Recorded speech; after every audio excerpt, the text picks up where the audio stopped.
সাদাকাল্লাহু মাওলানাল আযীম। তামাম আকাবের বুজুর্গানি দ্বীনের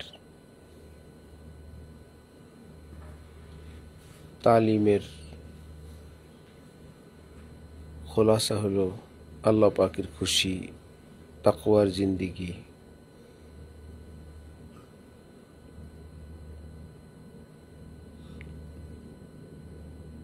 এটাকে এই পথে উঠানোর জন্য বিভিন্ন তরজে, বিভিন্ন ভাষায়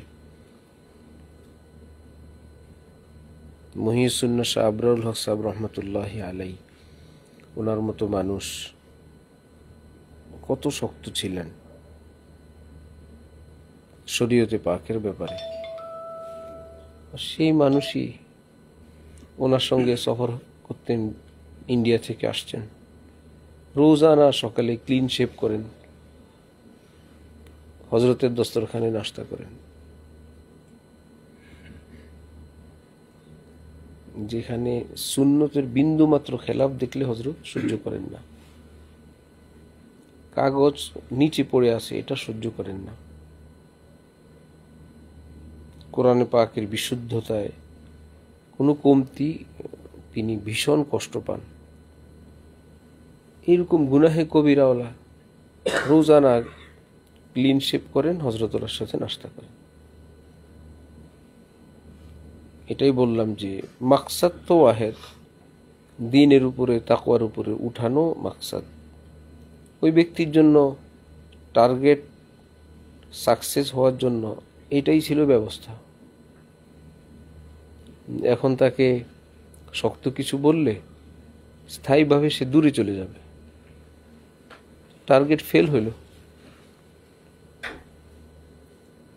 তাকে কামিয়াবির পথে রাখা দরকার। রাখছেন তো, এক সময় আবার সেই লোক পূর্ণ সুন্নতওয়ালা, তাকওয়াওয়ালা হয়ে গেছে।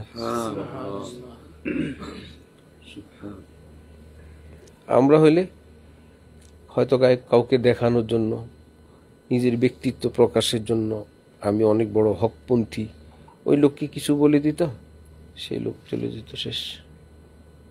বলা তো মাকসাদ না, তাকে হকের উঠানো মাকসাদ। যারা দ্বীনের কথা বলে আমাদের মধ্যে অনেকেই বলাটা মাকসাদ বানায় নিছেন। মাইক আমার হাতে, কলম আমার হাতে, আমি বলে দিব, ফলাফল যাই হোক, বরং নতিজার দিকে দেখা চাই, ফলাফলের দিকে, কোন তর্জে ফল ভালো হবে সেটাই প্রাধান্য দেওয়া, সেই পথে চলা, এটা উচিত। আল্লাহ, মাশায়েখে কেরামের কাছে অনেক রকমের মানুষ আসে। ওই মানুষটার সার্বিক পরিস্থিতি বিবেচনা করে ওই শায়েখ ওই ব্যক্তির তরবিয়তের পথ নির্ধারণ করেন, পন্থা, যেটা অন্যজনের জন্য প্রযোজ্য না। অনেকটা ডাক্তারের চিকিৎসার মতো, যে তার ওজন কত, অন্যান্য হিস্টোরি কি, একটা প্রেসক্রিপশন দিয়ে অন্য একজন ওষুধ খাওয়া সম্ভব না। একজনের প্রেসক্রিপশন দিয়ে অন্যজনের ওষুধ খাওয়া মুশকিল। ঠিক যারা মাশায়েখ হন তারা তো মুসলিহ হন, চিকিৎসক হন। তো উপস্থিত যারা, তারা মনে করে যে এক প্রেসক্রিপশনই সকলে চলবে, এই ভিন্নতা কেন, মাথা গরম হয়। ভাই আমরা আসছি আল্লাহকে পাওয়ার জন্য, মাকসাদ তো একটাই, সুতরাং একরকম হওয়া উচিত না। এলেম কালাম আছে না, শ্রদ্ধাবোধ আছে, শেষে পেরেশানির মধ্যে পড়ে। এর জন্য হযরত থানবী রহমতুল্লাহি আলাইহি বলতেন, আমার এখানে ফায়দা পাবে দুই শ্রেণীর মানুষ। এক, অনেক বড় মাপের আলেম হবেন, এলমের আলোকে আমার সকল কর্মগুলোকে দেখবেন শরীয়তের আলোকে, দলিলের ভিত্তিতে বিশুদ্ধ, সঠিক। হ্যাঁ, এটাও সঠিক, এটাও সঠিক, এটাও সঠিক, এত এলেম তার আছে। অথবা আমার দেওয়ানা, ভীষণ রকমের আমার মোহব্বতওয়ালা হবে, প্রেমিক হবে আমার, যার জন্য তার কাছে কোনো দলিল প্রমাণের প্রয়োজন নেই। সে এক কথাই বলবে, আমার শায়েখ যা করেন সব ঠিক, উনি শরীয়তওয়ালা, আল্লাহর ভয়ওয়ালা, উনি নাজায়েজ কাজ করবেন না, নিশ্চয়ই এর কোনো দলিল আছে, আমি জানি না। সেও ফায়দা পাবে। এইটুকুন মহব্বতও নাই, এইটুকুন এলেমও নাই। এই কিছু কিছু এলেম জানে আর হালকা ফুলকা মহব্বত করে, এই ব্যক্তি পড়ে যায় বিপদে। এরাই সমালোচনা করে। আবার সমালোচনা তো করে দর্শকরা, সেই সমালোচনা যদি করেন শায়েখ আমার এখানে সব এক, আমি সবাইকে একই দৃষ্টিতে দেখি, একই মেডিসিন দেই, তাহলে তো সমালোচকদের জন্য আরো দলিল হয়ে গেল। হ্যাঁ, আমার মনের মতন কথা হুজুর বলছেন। তাহলে কোনো ডাক্তার এরকম বলুক, আমার এখানে কোনো ভিন্নতা নাই, মাকসাদ তো একটাই, সকল রোগী সুস্থ হইতে আসেন, যে আসেন আমি সকলকে একই মেডিসিন দিয়ে দিই, হবে এটা? জি না। মাশাআল্লাহ। যারা আল্লাহওয়ালা তারা তো চিকিৎসক, এক মেডিসিন সবাইকে কিভাবে দিবেন? কাউকে ভর্তি দিবেন, কাউকে তিতা ওষুধ দিবেন, কাউকে মিঠা ওষুধ দিবেন, কাউকে অপারেশন করবেন, ঠিক না? কাউকে কিছু খেতে বলবেন। এই জন্য এক মেডিসিনে হয় না। হযরত রাসূলুল্লাহ সাল্লাল্লাহু আলাইহি ওয়াসাল্লাম সাহাবায়ে কেরামের সাথে প্রত্যেকের সাথে একটা ভিন্ন আচরণ করতেন, সুবহানাল্লাহ। এবং সকলেই নিজে নিজে ভাবতো আমার সাথে একটা স্পেশাল সম্পর্ক আছে যেটা কারোর সাথে নেই। সুবহানাল্লাহ। আমার সাথে নবীজির একটা ভিন্ন, আমার চোখে চোখে কথা, ইশারায়, লেনদেনে আমার সাথে একটা ভিন্ন ভাব আছে যেটা আর কারোর সাথে নেই। এই নিয়ে সবাই দেওয়ানা, ভিতরে ভিতরে পাগল। হ্যাঁ, ইসলামের হাজারো বিষয় আছে যেখানে আবার বরাবর, সেটা তো জেনারেল আইটেম, ঠিক না? ওর সেলাইন,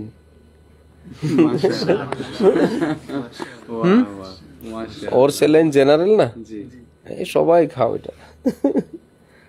এরকম কিছু জেনারেল আইটেম থাকে। মসজিদে যাও, মসজিদের কাতারে দাঁড়াও, সবাই বরাবর, যে আগে যাবে পরে যাবে। হজ করলে সবাই হুকুম আহকাম সমান, হজের আহকাম সমান, নিয়ম নীতি সমান।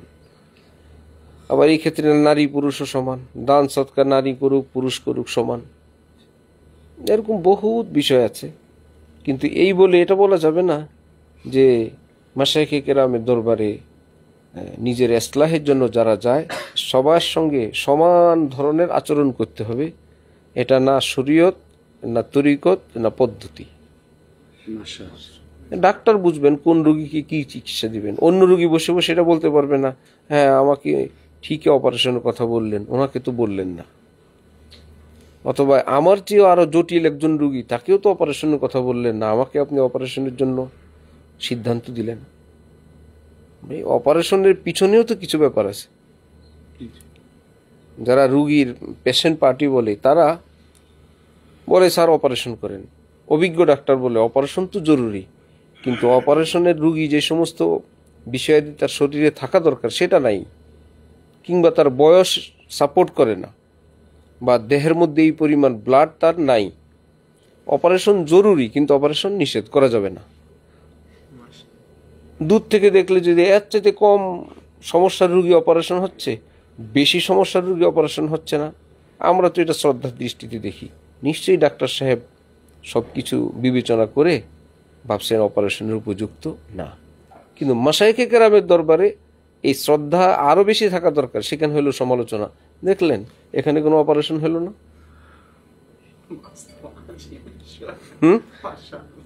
এখানে কিছু হলো না, এর চাইতে অল্প রোগীর অপারেশন হয়ে গেল। এই জন্য হয়তো মোহাব্বত নিয়ে যাওয়া চাই, অথবা খালি দিল নিয়ে যাওয়া চাই। আল্লাহওয়ালাদের কাছে হয়তো মোহাব্বত, কমপক্ষে খালি দিল। আগে থেকেই যদি অভিযোগের মানসিকতা নিয়ে উপস্থিত হয়, সে দেখবে পাটে পাটে পাটে পাটে তার অভিযোগের বহু দলিল প্রমাণ জমা হয়ে গেছে। ওই যে না মোহাব্বত আছে, না এলেম আছে, আছে অভিযোগ, আপত্তি, গেলেই যে ফায়দা হয় মাশায়েখ কেরামের দরবার তা না, মাহরুমও হয়। আবু জাহেলের বাড়িও তো মক্কা শরীফ, হ্যাঁ, জন্ম কাবার সামনে, তোয়াফরত অবস্থায় তার মা গর্ভবতী ছিল, বেচারি ওখানেই বাচ্চা হয়েছে, কাবার সামনে জন্ম। আর হযরত ইব্রাহিম আলাইহিস সালামের জন্ম এক মূর্তি পূজকের ঘরে, এক মূর্তি পূজকের ঘরে জন্ম হলেন হযরত ইব্রাহিম, আর কাবা ঘরের সামনে জন্ম হইল আবু জাহেল।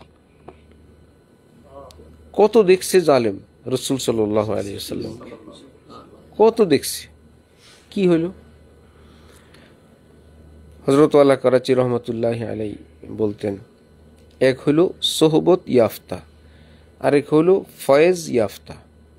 কেউ সোহবত পায়, সান্নিধ্য পায়, ফয়েজ পায় না। আবার কেউ ফয়েজ পায় যদি দূরেও থাকে। আর যদি দোনোটাই হয়, সোহবতও পাইল ফয়েজও পাইল, তাহলে তো অনেক ভালো। কিন্তু মূল মাকসাদ হলো ফয়েজ। জাহেরান সান্নিধ্য তো আবু জাহেল আবু লাহাবদেরও ছিল, নবীজিকে দেখছে, নবীজি তাদেরকে দেখছেন, কাছে গেল, বাহ্যিক সান্নিধ্য তো ছিল, কিন্তু ফয়েজ যেটা, সেটা তো কপালে জুটে নেই। আবার যারা ইমানদার তারা সোহবত পাওয়ার পর সোহবতের মাত্রা হিসাবে, সব সাহাবী তো এক দরজার না। সব সাহাবী কি হযরত সিদ্দিক আকবরের সমান, হযরত ওমর ফারুক ওসমান আলী সমান রাদিয়াল্লাহু আনহুম? আল্লাহ, যেখানে যুন্নু বিল মুমিনিনা খায়রা, কোনো মুমিনের ব্যাপারে সুধারণার আদেশ, তো কোনো আলেমের ব্যাপারে তো আর একটু বেশি সতর্ক থাকা চাই, সুধারণা রাখা চাই। আর যত বড় আলিম হবেন, যত মুখলিস নেককার হবেন, সুধারণা তো আরো বেশি থাকা চাই। স্বাধীন হয়ে গেছে সবাই। গ্রামের চায়ের দোকানের সদস্যরা যেরকম ঢাকার রাজনীতি নিয়ে ফ্রি স্টাইলে আলোচনা করতে থাকে, মন্ত্রী প্রধানমন্ত্রীকে কোন দলের প্রধান, কি বিষয়াদি, এমন হয়ে গেছে, একদম ফ্রি। মনে হয় যেন হচ্ছে তাকে অ্যাডভাইজার রাখা উচিত ওই দলের, এমন মতামত মন্তব্য। মানুষ মনে করে আলেম ওলামাদের ব্যাপারে, দ্বীন ইসলামের ব্যাপারেও এরকম ফ্রি স্টাইলেই মন্তব্য করা যায়, যার যা মন চায়, যার ব্যাপারে মন চায়। মা ইয়ালফিজু মিন কওলিন ইল্লা লাদাইহি রাকিবুন আতীদ। কোরআনে পাকে আছে, তুমি যে শব্দ উচ্চারণ করো সেটাই লিপিবদ্ধ হয়, সে লেখার জন্য ফেরেশতা নিয়োজিত আছে। সামনে বলো, পিছনে বলো, রুমের মধ্যে বলো, ঘরের ভিতরে বলো, পরিবারের মধ্যে বলো, কি প্রয়োজন? আরেক হাদিসে আছে রাসূল সাল্লাল্লাহু আলাইহি ওয়াসাল্লাম ইরশাদ করেন, হয়তো ভালো বলো না চুপ থাকো, কুল খায়রুন আও ইয়াসমুত, কাছাকাছি কোন বলো, ভালো যদি বলতে চাও ভালো কিছু বলো, না হয় চুপ থাকো। কোন কোন মাশায়েখের দরজা এমন থাকে যে তাদের ব্যাপারে মুখ খুললে বিপদ হয়ে যায়। হবিগঞ্জ আমরা গেলাম, দুই বুজুর্গ, দুই ভাই, অনেক বড় আলেম বুজুর্গ, একজন আমাদের হযরতের কাছে বায়াত হলেন, ওনারে আরেক ভাই মুজজুব টাইপের। হযরত আল্লাহ খুব সংক্ষেপ মুসাফা করে সরে গেছেন, আমাদেরকে বললেন চলো। পরে বললেন সহি মাত্রার মুজজুব যারা হক্কানি, এদের কাছে থাকতে নেই। হঠাৎ মুখ ফসকে কোন একটা কিছু বলে ফেলবেন, সেটাই হয়ে যাবে। এই জন্য বেশি ফয়েজ বরকত নিতে নেই, দূরে থাকো। কি বলে বসেন, কি হাল থাকে অস্বাভাবিক, তাকে তার হালে ছেড়ে দাও, ওখান থেকে ফয়েজ বরকত নেওয়ার ঠিক না। কি মুশকিল। ওনার ভাই যিনি, একজন হলেন গোলাম কুদ্দুস, একজন আব্দুল কুদ্দুস, দুই ভাই। ওনার ভাই যিনি হযরতুল্লাহর সঙ্গে তাআল্লুক করছেন, বায়াত হয়েছেন, তো ওনার ইন্তেকালের পর অনেক দিন পর্যন্ত কবরের ভিতর থেকে শুধু খুশবু বের হইত, আল্লাহ সুবহানাল্লাহ। কবরের মাটির থেকে। কিশোরগঞ্জের হযরত মাওলানা ইসমাইল সাহেব দাউদ বারাকাত উনি ওই এলাকায় গেছেন, পরে বলছেন আমাদের হযরতুল্লাহকে জানাইছেন যে আপনার মুরিদ। কোন ভাইয়ের নাম কি আমার স্পষ্ট মনে নেই, এইটুকুন, একজন গোলাম কুদ্দুস, একজন আব্দুল কুদ্দুস, হবিগঞ্জের বানিয়াচং গ্রাম, প্রসিদ্ধ গ্রাম বানিয়াচং, এশিয়ার মধ্যে মনে হয় সবচেয়ে বড় গ্রাম। একই গ্রামে অনেক মসজিদ, অনেক বাজার। তো কিভাবে ঠিক করে আমরা গেছিলাম নাম্বার দিয়ে, এত নম্বর বাজার, এত নম্বর মসজিদ। পাড়া দিবেন তো কত পাড়া দেওয়া যায়, হাট বাজার কিভাবে দিবে, তারপর সবটাই তো বানিয়াচং, একই গ্রাম, এত নম্বর মসজিদ, এত নম্বর বাজার। দারুল কোরআন মাদ্রাসা আছে, আরো অনেক মাদ্রাসা আছে। তো এরকম আউলিয়া কেরামেরও কেউ থাকেন, তাদেরকে কষ্ট দিলে আল্লাহ পাক সহ্য করেন না। চুপচাপ থাকা ভালো, নিজের কাজ করা। আখিরি যুগ যেহেতু, হকের পাশাপাশি বাতিলও অনেক। যারা জেনারেল সাধারণ মানুষ, তারা হক্কানি আলেম ওলামাদের পরামর্শক্রমে নিজেদের একজন মুরব্বী নির্ধারণের পর অন্যান্যদের ব্যাপারে ফ্রি স্টাইলে মন্তব্য না করা চাই। নিজের যিনি মুরব্বী, অভিভাবক, উপদেষ্টা, তার মন, মনন, চিন্তা, ফিকির, এটা নিয়েই থাকা এবং অন্যদের সঙ্গে একটা সতর্ক অবস্থানে থাকা। কোনো ধরনের মন্তব্য না করা, সামনে পিছনে অসম্মানজনক কোনো আচরণ না করা, এবং ঢালাওভাবে আলেম আলেম আলেম, মাওলানা, হুজুর, মুফতি সাহেব এই বলে সকলের সঙ্গে খুব ফয়েজ বরকত নিতেও না যাওয়া।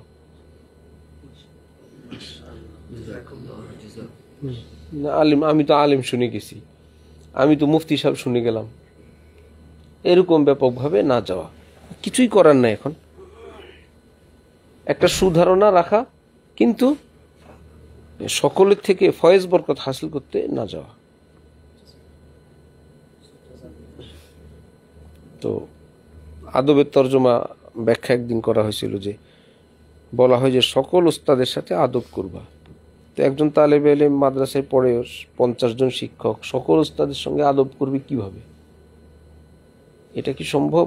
গিয়ে বলবে আমি একটু আদব করতে আসছি, একটু খেদমত করতে আসছি, সবার উস্তাদদের খেদমত করবা, আদব করবা, কি সেটা? সবার খেদমত আদবের সহজ ব্যাখ্যা হইল কারোর সঙ্গে বেয়াদবি না করা, এটাই আদব। তুমি তোমার কাজ করো, খুঁজে খুঁজে আদব করা লাগবে না, যে উস্তাদে আপনার সঙ্গে কোনো আদব করা হয়নি, আদব করতে আসছি, এটা করা লাগবে না। কারোর সঙ্গে কোনো বেয়াদবি করবে না। এবার 1,00,000 জন উস্তাদ হোক, সমস্যা কি? কাজ তো করার না, না করার কাজ না। 10,000 বিড়ি, এটা সেবন করা কষ্টের, এটা কি বর্জন করা কষ্টের? জি না। কেউ যদি বলে 10,000 বিড়ি তোমাকে সেবন করতে হবে, ভাই বহুত কষ্ট। আর যদি বলে 10,000 বিড়ি তোমাকে ত্যাগ করতে হবে, 1 সেকেন্ডে করলাম, যাও। 10,000 কি আর 10 কোটি কি? তা আদব করার অর্থ যে সবার কাছে গিয়ে গিয়ে একটু একটু আদব করতে হবে, এক টান দেওয়া লাগবে, এরকম না। কারোর সঙ্গে বেয়াদবি করবো না, ফিনিশ। এবারে একজনই কি আর 1,00,000 কি বেয়াদবি করে? এটাই আদব।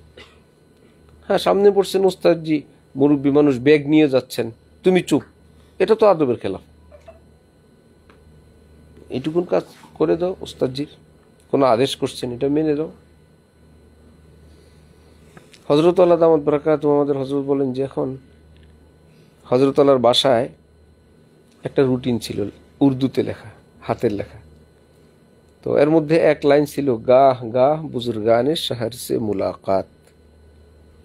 হযরত আল্লাহর বাসার রুমের ভিতরে, তো গাহ গাহ বুজুর্গানে শহর সে মুলাকাত, যে কখনো মাঝে মাঝে শহরে যে সমস্ত হক্কানি মাশায়েখে কেরাম আছেন তাদের সঙ্গে সাক্ষাৎ।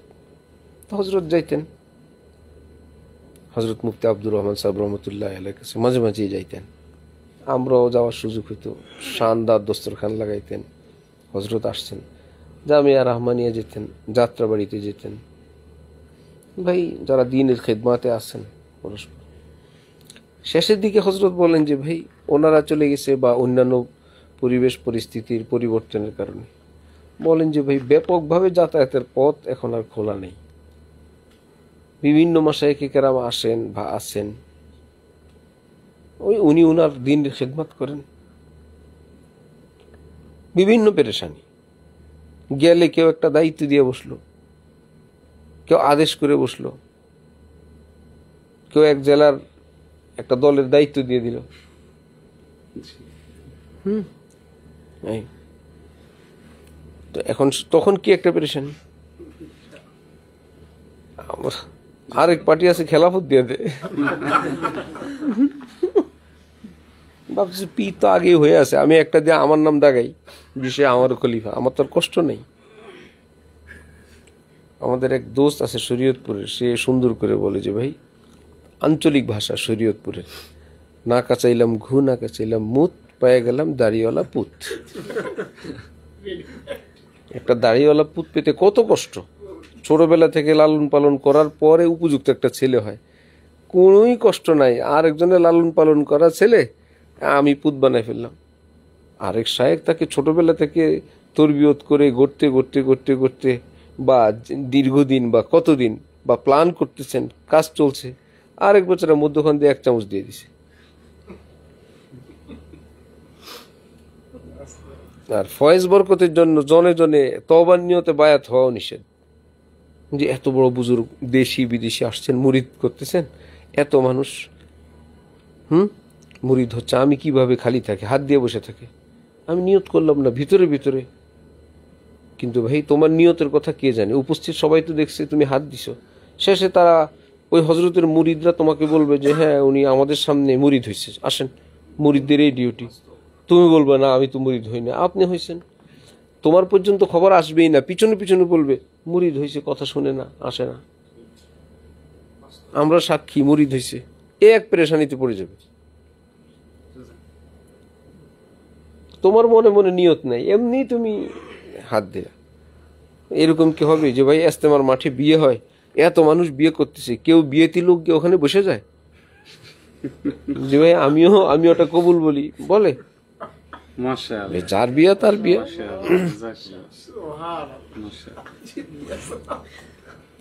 হযরত থানবীর কথা থেকে একটু ব্যতিক্রম অনুবাদ করছি আমি। হযরত বলেন যে একজনের কাছে বায়াত হবার পর যে বিভিন্ন মাশায়েখে কেরামের কাছে ফয়েজ বরকতের জন্য ঘোরাঘুরি করে বা তাকায়, এটা হলো ওই নারী যার বিবাহের পর পর পুরুষ খোঁজে। এমন মেডিসিন দিয়েছেন মানে জীবনে যাতে কল্পনাও না করে। ভাই তোমার কি দরকার? আল্লাহই তো দরকার। কোন শায়েখ তো তোমাকে নিজের হাত দিয়ে ধরাই আল্লাহ দিবেন না। রব্বুল আলামিন যা করার তিনি করবেন। উসিলা একজন শায়েখ, একজন মায়ের গর্ভের সন্তান মা বাবার মাধ্যমে আল্লাহ পাক দেন, এটা কার হাত থাকে? রব্বুল আলামিন তো দেন, তিনি যা করার করেন। তো এটা একজন শায়েখের মাধ্যমে আল্লাহ পাক নিজের সম্পর্ককারীকে যা দেওয়ার দেন। এটা এরকম না যে বেশি সম্পর্ক হলেই বেশি। ভাই রান্নাঘরে মশলা আছে বলেই একই মশলা মাছের মধ্যে ও গোশতের মধ্যে সব দিবে? এটা মাছের, এটা গোশতের, এটা ভেজিটেবলের, এটা আলাদা থাকবে না? একটা ভিন্নতা থাকা চাই। আল্লাহ তাসাউফ আল্লাহওয়ালা বুজুর্গানে দ্বীন, আমাদের দেশে এগুলোর ব্যাখ্যা বা এগুলোর চর্চা গলতভাবে হওয়ার কারণে মানুষ বিরক্ত, ব্যাপকভাবেই বিরক্ত। দুষ্টামির সংখ্যায় বেশি তো, দরবার, সিন্নি, সালাদ, তারপরে কি হাদিয়া, তোহফা, বেপর্দা ইত্যাদি ইত্যাদি। তারপরে যারা সহি হক, এরকম সংখ্যা তো খুবই কম, যেটার মাকসাদ ছিল মানুষকে মানুষের মতন করে গড়ে তোলা। মানুষকে মানুষ হিসেবে গড়ে তোলা, আকীদা, আমল, আখলাক, চরিত্র। সম্পর্ককারীরা যাতে নিজেই টের পায় যে আমি কি ছিলাম, আমি আল্লাহ পাক আমাকে কোথায় নিয়ে আসছেন। কিন্তু সে বলল আমি তো কিছুই করিনি, কেমনি কি হলো? ভাই, বিমানে আমরা ঢাকা থেকে আসি, বিমান চালানোর কোনো কাজে আমরা শরিক ছিলাম? জি না। কিভাবে জিদ্দে চলে আসি? মাশাআল্লাহ, মাশাআল্লাহ, মাশাআল্লাহ। বিমানের গতিতে আসছি, চালাইতে পারি না বলে কি আমরা আস্তে আস্তে আসছি? জি না। বিমানের যেই গতি আমাদেরও কি ব্যাপার, কিছুই করলো একটু চালালাম না, কোথায় তেল, কোথায় চালক, কোথায় ইঞ্জিনিয়ার। তো হজরত ওয়ালা করাচি বলেন যা করার সব তো শাইখই করে। মুরিদ কেবল ওই জাহাজে উঠে, শাইখের বরকতে আল্লাহ পাক মুরিদকে একই নিয়ামত দান করে দেন। সুবহানাল্লাহ। কিন্তু এই বলে কি আমাদের পাইলট আমাদেরকে আমাদের বাসা থেকে ধরে নিয়ে আসছিল বা এয়ারপোর্ট থেকে ধরে ধরে আনছিল?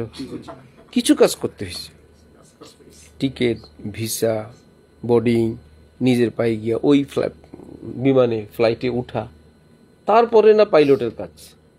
এমন না যে ভাই আমি টিকিট করছি, ঘরে বসে আছি, পাইলট সাহেব আমাকে বাড়ির থেকে নিয়ে যাবেন। না, কিছু কাজ প্যাসেঞ্জারের আছে, কিছু পাইলটের আছে।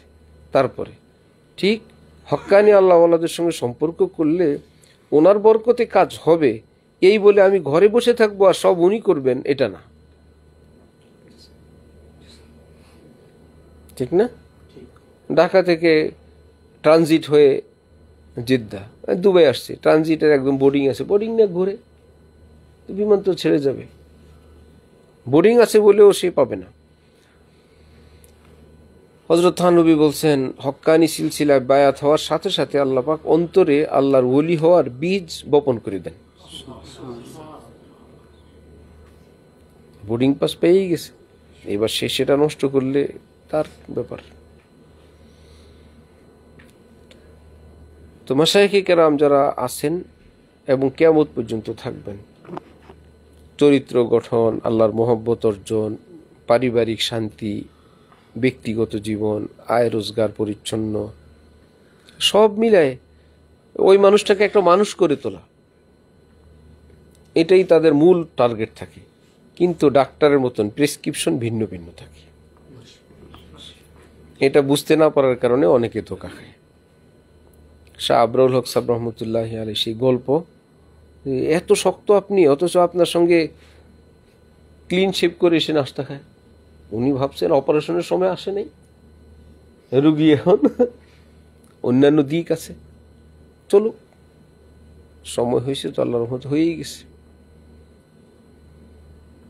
আল্লাহ আমাদের সবাইকে সুধারণার নিয়ামত দান করেন।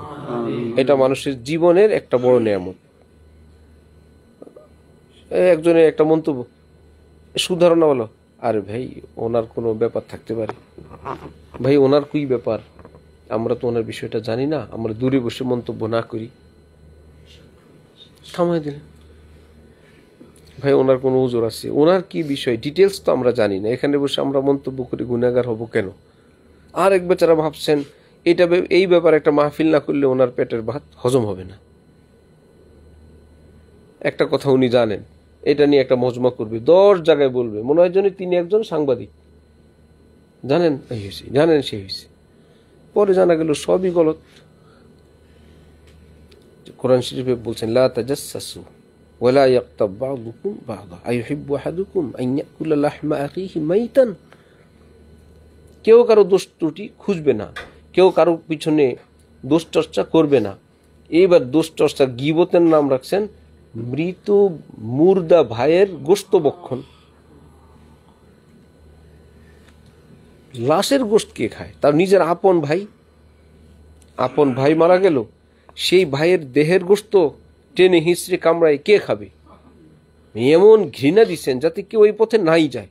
আইয়ুহিব্বু আহাদুকুম, তোমাদের কেউ কি পছন্দ করবে আন ইয়াকুলা লাহমা আখিহি মাইতান, নিজের মৃত ভাইয়ের গোশত খাবে?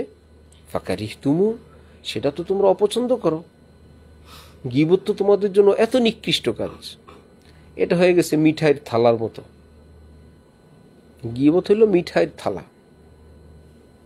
নিজে ওমরায় আসছে, কাজ করতেছে, পাশে একজনে দেখলেন ওমরায় আসছে, এই কাজ করে না, সেই কাজ করে না, এক ওয়াক্ত আমি দেখলাম না, 3টা বাজে হরমে এখনো যায় নাই। আসছি আমি আমার কাজ করতে, আরেকজনের ব্যাপারে আমি গীবত করে আমার এইরকম কয়েক লক্ষ ওমরার চেয়ে বেশি গুনাহগার হচ্ছে। আরেকজনের রুটিন আমি পাহারা দিই। ওই অভ্যাস একটাই, 2জন আপনজন, নিজেদের পরিবার, ঘনিষ্ঠ সুন্দর নুরানি সময়, এখানে তৃতীয় একজনকে দাওয়াত করে নিয়ে আসি গীবত করার জন্য, যে বেচারা এখানে নাই, তার ব্যাপারে আলোচনা, সমালোচনা, পর্যালোচনা। তো এই 2জনের পরস্পর বা 2-4 জন যারা বসলো, তাদের পরস্পরের যে সুন্দর আলোচনাটা, তুমি কেমন আছো, শরীর কেমন, খাওয়া দাওয়া হইলো কিনা, ভালো আছো কিনা, কিছু লাগবে কিনা, কত সুন্দর কথা ছিল, সওয়াবের কথা ছিল। এটা না হয়ে তৃতীয় অনুপস্থিত এক ব্যক্তিকে নিয়ে দোনোজনের মন খারাপ এখানে বসে। একজন বলে আরেকজন শুনে ভীষণ কষ্ট, ক্ষুব্ধ, অসন্তুষ্ট। সামনে পাইলে তাকে আজকে শাস্তি দিত, অথচ সে আমাদের অধীনস্থ না, আমাদের কেউ না। বিদেশে থাকে বউ, সেখান থেকে শাশুড়ির সঙ্গে ঝগড়া করে। বলেন তো, এই কোন কাজে ডিস্টার্ব করে? 1-2 কথা বা আচরণে এটা কিন্তু চুপ থেকেও সমাধান করা যায়। ভাই, সেই সুদূর দেশে থাকে শাশুড়ি, আমরা থাকি বিদেশ, এটাকে একটা পজিটিভ চিন্তা করে চুপ থাকলে হয়। ডেইলি 1বার কথা হয়, 2বার কথা হয়, একটু সালাম কালাম দিয়ে, মনে যদি কোনো কষ্টও থাকে, কিংবা শাশুড়ি ঝগড়া করে বৌমার সাথে, এখান থেকে আদেশ করেন, এখান থেকে ফরমান জারি করেন, ভাই তারা যেভাবে সুখে থাকে থাকুক। চিন্তা করা যায়, 2 দেশে বউ শাশুড়ি ওখান থেকে ঝগড়া করে, আমার কাছে রিপোর্ট আসছে। তো যার মেজাজ ঝগড়ার, দূরে বসেও সে ওখান থেকে অনলাইনে ঝগড়া করে। আর যার মেজাজ শান্ত থাকা, সে একত্রেও 1000 ঝগড়াটে মানুষের সঙ্গেও সে শান্ত থাকতে পারে। একটা ঝগড়াটে বউকে, একটা ঝগড়াটে শাশুড়িকে অপর একজন মানুষ, বউ বা শাশুড়ি, সে শান্ত করে ফেলতে পারে। মা আপনি রাগ করে বলছেন, আপনি রাগ করবেন না, আমি আপনার বাচ্চা, আমি আপনার সন্তান, তুই আমার মেয়ে, তুমি আমার মেয়ে, না মা রাগ করো না। 1 দিন 2 দিন একটু টিকতেই তো হবে, শুরুটা সুচলুক, যে তাকে সোজা করেই ছাড়বো। তাকে মহব্বতের জালে আমি আটকাই ছাড়বো। তো প্রতিশোধ একটা হলো প্রতিশোধের মতো নেওয়া, আরেকটা মিঠা প্রতিশোধ হলো যে আজকে আমার উপরে অসন্তুষ্ট, তাকে আমি আমার প্রিয়জন বানায় ছাড়ব, যে কোনো কিছুর বিনিময়ে তার সঙ্গে সম্পর্ক আমি সুন্দর করে ফেলবো। এটা হলো উত্তম পদ্ধতি। আল্লাহ আমাদেরকে সুন্দর জীবন যাপনের তৌফিক দান করেন। এটা জীবনের চলার পথে হাজারো পরিবেশ পরিস্থিতি আসতেই থাকে। কেউ অফিসের কলিগ, 2 জন 2 টেবিলে কাজ করে, এমনি সে কি দিয়ে খায় এটা নিয়ে আরেকজনের মাথা গরম। আরেকজন তার নিজের পয়সা দিয়ে জামা কাপড় খরিদ করছে, সেটার রং এমন কেন, অপরজনের মাথা গরম, এই রঙের কাপড় কেন কিনলো। আরেকজন পয়সা দিয়ে গাড়ি কিনছে, 3য় জনের মাথা গরম, এই কালার গাড়ি কিনুক, সেকেন্ড হ্যান্ড কেন কিনলো, এই কালার কেন কিনলো। মানে এটা মেজাজই নষ্ট। এই মেজাজ থেকে যদি আমরা মুক্ত হই, আমাদের কাজ কমে যায়।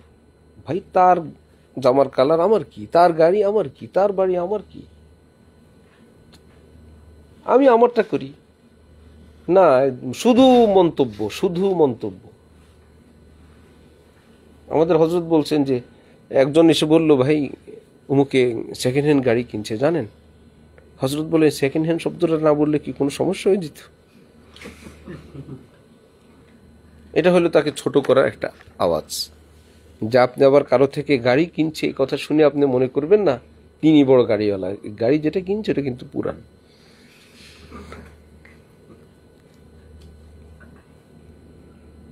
আমাদের শয়তান তো সারা পৃথিবী নিয়ে ব্যস্ত, তার তো এত সময় নেই আমাদের কাছে আসার। শয়তানের মুরব্বী যিনি আমাদের ভিতরে নফস, তিনি তো আর পৃথিবীর কাউকে নিয়ে ব্যস্ত না, সে তো আমাকে নিয়ে ব্যস্ত। এই জন্যই তো রোজার মাসে গুনাহ হয়। রোজার মাসে শয়তান বান্ধা থাকে না, গুনাহ হয় কেন? শয়তানের মুরব্বী ওস্তাদ যিনি, তিনি কি খোলা? নফস। শয়তান বাধা, কিন্তু শয়তানকে শয়তান বানাইলো কে? আরেকটা শয়তান না নফসি? তো সে তো ওপেন, সে তো খোলা। আল্লাহ সবাইকে হেফাজত করেন। চলো, সুবহানাল্লাহ, আলহামদুলিল্লাহ, সুবহানাল্লাহ।